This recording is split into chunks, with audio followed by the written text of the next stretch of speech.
Today's episode of What Is That is sponsored by Sweetwater Sound. Yo, what's going on, everybody? It's your boy Travis Dykes.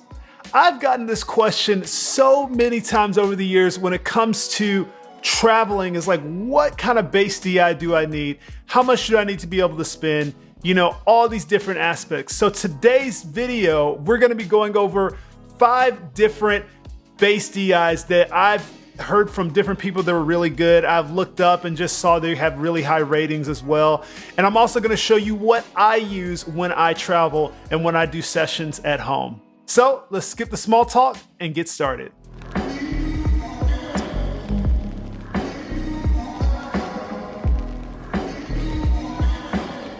So first, let's check out what these DIs are.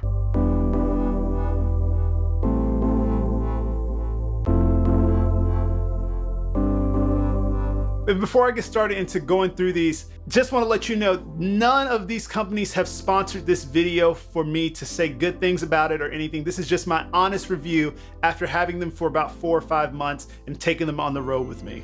So for all the DIs that we're using today, I'm not gonna go super in depth. There's a couple of DIs here that you can really get super in depth. I could probably do an entire video on a couple of these. So I'm gonna try to give you an overview so you can kind of make a judgment call of like, okay, this, you know, accomplishes the things that I wanted to accomplish, and also it's in the right price range. So just note that as we go through this video. We're gonna be starting off with the MXR Bass DI. This is gonna be the lowest price bass DI we talk about today at $159. Now, I know there are other DIs that are cheaper than this, but I wanted to give you guys ones that you actually have some kind of control in, because you can honestly get a $50, $40 DI that just converts it from, you know, 1/4 inch to XLR and be okay. But I wanted to give you guys some ones that actually have some settings that you can actually dial in and get some really nice tone. So the next bass DI, it's just a little bit more money, but it's a little simpler if you really don't know anything about tone, or you just really want something you can just plug in and go and not have to think about it. You have the Rupert Neve RNDI. This is priced at $299. And honestly, it's a really nice DI if you just want to be able to plug some pedals into it and just have a really clean, warm tone. Coming in at $499, the GK Plex is the next level up, and this is probably the true median price for a DI. This is a really great DI. I've had a chance to use all of these DIs over the past like 4 or 5 months live, so I can kind of really get a feel and tell you guys the true aspects of it when it comes to playing live. So now the next DI is the one that I use and have used for years now, which is the API Transformer LX. This is still my favorite pedal and DI to use. This pedal, when I bought it, was about $560, but now, I'll be honest with you, it's discontinued. And this just happened the past year or 2. This pedal is now discontinued, so you can't find any brand new ones unless you go to like eBay. You may can find one on like Facebook Marketplace or anything like that if you really want to try and snag one of these. But this is still the one I use all the time. So this brings me to my last and final bass DI, which is the most expensive on the list, which is the Reddi, man, this thing's heavy. The Reddi Bass DI. This is a hoss. This thing is huge. I'm not even gonna lie, and it's actually pretty heavy too. Like, this is almost the length of my entire width of my body. You see that? This thing is crazy. This is coming in at $950. And for this shootout for our DIs, we're gonna be using these really cool new cables that D'Addario's come out with, which are really high quality. I've been using these the past 4 or 5 months, and man, these things really are awesome. This is an XLR cable that they have, and also a 1/4 inch cable that they're so solid. Haven't had any issues with them. So we're gonna be using these high quality D'Addario cables to do this shootout, so we have the best quality sound. And if you want some of these cables, feel free to go check out my link in the description where I have these linked in all of these bass DIs. So now let's test how each of these bass DIs sound.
So now that we know what they sound like, let's quickly take a look at each of these pedals, starting with the MXR, which is the cheapest of the bunch. So my settings for the MXR when I did the playthrough was literally just flat, so everything in the center. So I'm not pushing any type of, highs or mids or anything like that. It's literally just that. And I have my clean volume pretty high up in the mix. So even though this is 159 bucks, what's really cool is that you can control all these this 3-band EQ and also have an XLR out, which is really, really fantastic for this, level of DI box. And what's also cool is that you can have distortion. Now, if you play any music outside of like gospel and R&B, like more like CCM or anything like that, having a little light distortion really helps smooth things over. Now in gospel and things like that, I definitely wouldn't use distortion, or even like in, R&B, it may be for some creative moments, but just having the accessibility to be able to have this all in one pedal is really, really nice. When it comes to the color aspect, I played around with it a little bit. I'll show you guys what it sounds like. It's not my favorite, but it's just kind of like adds a little bit of color. Let me show you what it sounds like.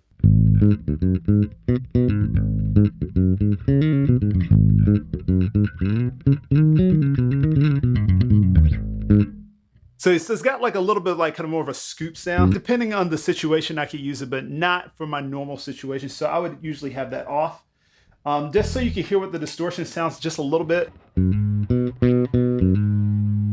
So that's a little bit of a light distortion. Let me give you a little more so you can hear it. So here is.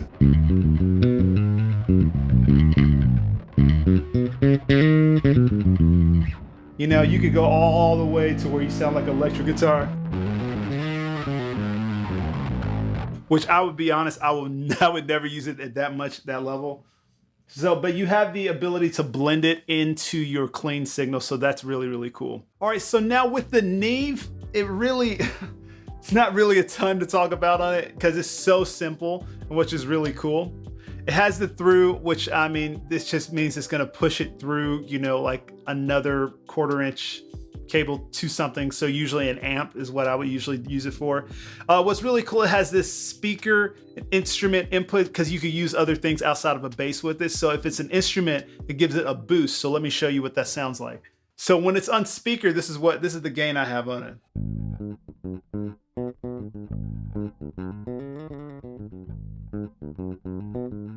Hardly anything, but when I boost it to and switch it to instrument, this is what it has.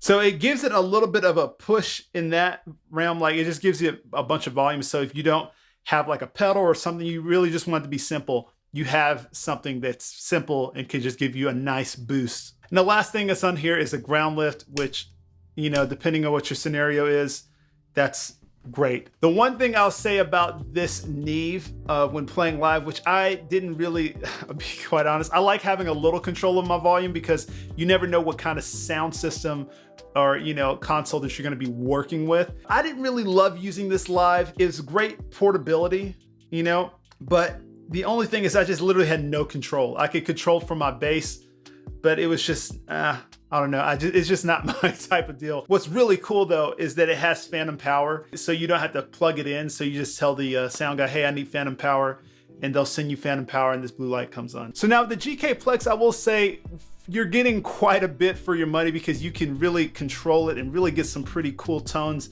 and functionalities out of it, which there are tons of videos on YouTube about this, going really in depth of all the things it could do, but I'm just gonna give you a quick overview of what this thing can do. If you hit this twice, it goes to a tuner, which is cool. Also, it has a compressor on here. It has a drive as well, which is cool. Just like I've said before with the MXR, having a drive is really nice, because you can get some different tones for, like, you know, CCM or rock or different things like that. And it also has a 4-band EQ, which is really awesome. So what's really cool that makes this pedal stand out is that GK decided to put their popular amp heads all in one pedal. So basically what this does is simulates different amp heads that GK's offers. So right now I'm on the second one. The first one is an 800 RB, the second one is a Fusion 550, and it goes to, I think, like an MB 500 and an MB 150, and then at the last one is like just a bypass of the EQ completely. That's really cool, I'm not even gonna lie. And so what I do, the Fusion 550, honest, I'll just be real, that was like a dream bass head for me. Like, I've always wanted one. I've never actually had the money to actually get one, to be honest with you. But on here, it mimics it really well. So like right now it's on 2, and that's, if you read the manual, it tells you that number 2 is actually the Fusion 550 head, and that was my favorite of the bunch. So for the bass portion, like of this EQ, if you click it, it turns blue, and you have a couple of different settings of bass. And same with the mids, same with the high mids, and also same with the highs. And which gives you a ton of control of your tone, which is really great. So same if you have the compression engaged, you can control, like, have different settings of compression as well. And also with the drive, it also has different settings. With the drive, you can get more and more dirty. So basically, this is the lightest drive, and the higher the numbers get, the more dirty it gets. It's really cool too, because you can have a headphone out, and you also have like a aux in, so if you want to hook up like your phone or different things like that, you can hook it up in here and have headphones and be able to go through it. And what's really cool is it has an effects loop, so it has a send and a return, which is really cool as well. And it also has a 1/4 inch out as well, so you don't have to always use the XLR if you don't want to. So now when it comes to the settings that I used when I did the playthrough, all I used was the preamp on the number 2 for the Fusion 550. And I like this high on the number 1. The only issue that I have with this pedal is that it's too much, I would say. Like, for me personally, if I'm on the road, if I'm playing, it's too much to have to dial in, because you can't really save any of these settings per se, because they're all analog, which is nice to have analog. But the fact that you can't save any of these settings is like, you have to go in here, take a picture of it, and make sure you get it right every time you play, because if I put this in a case, these knobs are gonna get knocked around a little bit more. So that was the one thing. And I don't really love the compression. The compression doesn't really sound that great to me, especially for like gospel, R&B, and funk. It's cool, but it's just, for some reason, it just seems like a little much. Even when I dial it back, I'm still like not loving it. But it may be different for you. You may have a different, take on it, but this is just my personal take. Out of all the bass DIs we're going over today, this has the most control over your tone at all. And honestly, like, it just overwhelms me a little bit because I'm just used to like, okay, let me just dial in here. But this is like, I had to actually sit a little while and really try to dial this in till I got like a good tone out of it that I like, just in my opinion. But if you like a lot of control of your tone, this pedal would be for you. But if you just want something simple, I will say this is just a little bit overwhelming. And I will say lastly, the one thing I don't really love about this pedal is that the tuner is, you have to hit it twice. And every time that I used this when I was playing live, it was just really hard to do twice and like stay focused on what I'm doing. Most times I'm just used to just hitting it one time or holding it, depending on what kind of pedal I'm playing. But having to hit it twice, you probably could get used to it, but I just don't love it. So now for my pedal that I use all the time, I've used for years, which is this API Transformer LX. Like I said, it's discontinued, but I just want to at least give you guys a little bit of, the controls and everything. All it is a compressor and an EQ. And honestly, I don't even know if the preamps in it sound amazing. It's not really marketed as a preamp, it's really just marketed as a compressor and EQ, but it just sounds amazing when you go through it. And what I like about this, it gives me control, but not too much control. So like I can boost the lows, I can boost the mids, I can boost the highs, and I can also gauge if I want a lot of compression or just a little compression. And I always keep it very, in the middle when it comes to everything, because if you have good tone, it's really from your hands. And so this just kind of enhances it just a little bit. So now the big boy of the bunch, which is the Reddi Bass DI, which is, my gosh, this thing is crazy big. Now, I've had it going for a little bit. Oh, this guy is huge. I have it plugged up. So just like the Neve one, it's pretty dummy proof. It has one knob and it just has different connections so you can connect to. It has a through, and you have your input, which is also can be an XLR as well. If you pull this out, it's also an XLR as well that you can put in there. And then I have the XLR out. And then you just have two switches in the back, the ground lift and the on and off switch. Now this is a big boy and it gets warm because it has actual tubes in it. And so they have these little, flaps on the side to kind of give it some breathing room. Now, when it comes to settings on this and kind of the pros and cons of this thing sounds really amazing. When it comes to like soul and different things like that, and especially doing stuff in the studio, this is like go-to. Like I even do some gospel and CCM stuff through using this. The only thing with it is that it's more so for the studio for me personally, comparatively to like traveling. It's not the easiest to travel with as far as portability goes, but when it comes to it, like everybody always says, man, the sound of it is so huge. But the issue that always comes with every sound guy that I've worked with it is like, man, it doesn't cut through the mix like I would like it to. It sounds huge and you can feel it, but it doesn't cut through. So now in the studio, you have way more control. So if you can have the bass be huge and have a little highs and a lot of lows and, have that really big sound, they could always, compress it, add stuff to it and just make it sound like they want it to sound, to whoever the producer or mixer is. But when it comes to playing live, you really, honestly, want it to be more so like cutting through the mix, especially if you're playing with other instruments. So whenever I was playing this live, literally this is where I had my volume setting. I don't know if you can see that, but it's like almost like at maybe 10% because this guy puts out a lot of volume, a ton of volume. I even have a pad on my Focusrite, which is crazy. I've never had to use a pad for, this. So just take your time, figure out what you want, try to go to like a Guitar Center or a music store in your area and try it out for yourself, because I'm telling you, that's how you know, is you take your bass in there and you really go in there and you try it out if you can. Now, some places may not have all of these DIs, so just note that, but just try to find what you need. If you think about the gigs you play, what do you play 80 to 90% of the time? Is this stuff at church? Is this stuff, you know, at concerts? Is this stuff where you're on a plane all the time? Is it stuff where you're, you know, at home all the time? Do you need a studio one? Do you need a one for the road? You can get two. You know, just find what you need, and I promise you that will be the right choice. If you guys have any questions or any DIs that you want me to go over in the future, feel free, drop it in the comments section below.